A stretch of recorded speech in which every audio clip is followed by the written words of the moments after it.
राजस्थान की 6 सीटों पर उपचुनाव होने हैं, पर सबसे ज्यादा चर्चा झुंझुनू विधानसभा सीट की है। क्या यहां से पूर्व प्रतिपक्ष नेता राजेंद्र राठौड़ चुनाव लड़ेंगे? क्या बीजेपी उन्हें मैदान में उतारेगी?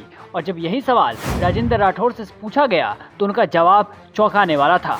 आप भी सुनिए उन्होंने क्या कहा। झुंझुनू से आपके लड़ने की जो चर्चाएं जो है राजनीति में काफी आगे। राजनीति में चर्चाओं का दौर जारी है और जारी रहना भी चाहिए, परंतु यहाँ कार्यकर्ताओं की पार्टी है। मैं चुनाव में क्योंकि पराजित हो चुका हूँ, इसलिए मुझे कोई चुनाव ना आगे लड़ना, और वैसे पार्टी का आदेश की मैं पालन करूंगा। पार्टी कोई और प्रमुख जो पद देना चाहेगी आपको? तो जो कार्यकर्ता का पद सबसे बड़ा पद है, जिस पद पर हम सब लोग विराजे हैं, इसलिए अब 5 साल तक संगठन के आदेश पर गली कूचों में जाकर पार्टी विचारधारा को मजबूत करना ही लक्ष्य है। राजेंद्र राठौड़ ने साफ कहा कि पार्टी का जो आदेश होगा वही पालन करेंगे। बता दें कि राजस्थान की झुंझुनू विधानसभा क्षेत्र से लगातार 4 बार कांग्रेस के दिग्गज नेताओं में शुमार बृजेंद्र सिंह ओला ने जीत दर्ज की है।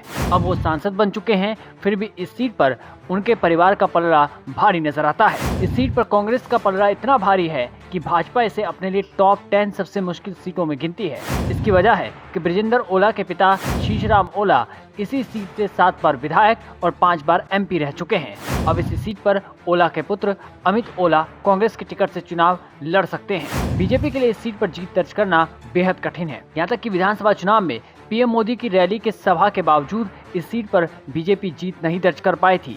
अब देखना होगा कि इस सीट के लिए भाजपा क्या प्लान बनाती है।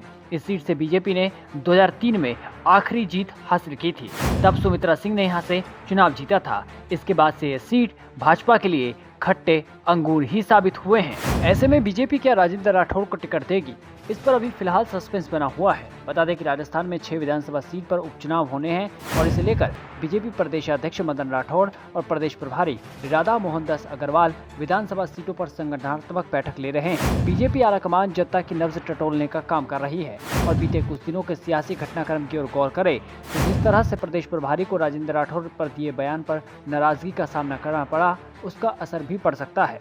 खैर, लोकसभा चुनाव से पहले भी राजेंद्र राठौड़ ने भरतपुर में एक मीटिंग के दौरान कहा था कि मैं पराजित व्यक्ति हूं, लेकिन फर्श पर बिछाने से लेकर बड़ी जिम्मेदारी निभाने का काम करूंगा जैसा पार्टी आदेश देगी। और एक बार फिर उपचुनाव से पहले राजेंद्र राठौड़ ने मुस्कुराते हुए कहा कि राजनीति में चर्चाओं का दौर तो होगा ही और चर्चाओं का दौर होना भी चाहिए, फिर भी पार्टी का जो भी आदेश मेरे लिए होगा उसकी पालना सच्चे सिपाही के तौर पर करता रहूंगा। अब एक सच्चे सिपाही की तरह राजेंद्र राठौड़ अपने काम में भी लग चुके हैं। हरियाणा विधानसभा चुनाव को लेकर लगातार रैलियां भी कर रहे हैं।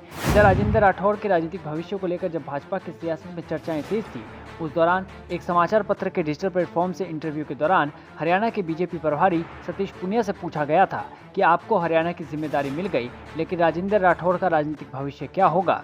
इस पर पुनिया ने कहा था कि आजकल की राजनीति 365 दिन की हो गई है, कोई भी व्यक्ति खाली नहीं रहता, इसके लिए पार्टी उस व्यक्ति की योग्यता के अनुसार उसे जरूर काम देती है। उन्होंने संभावना जताई कि राठौड़ को भी पार्टी किसी भी प्रकार से समायोजित जरूर करेगी, यानी पार्टी राठौड़ को कोई जिम्मेदारी जरूर देगी।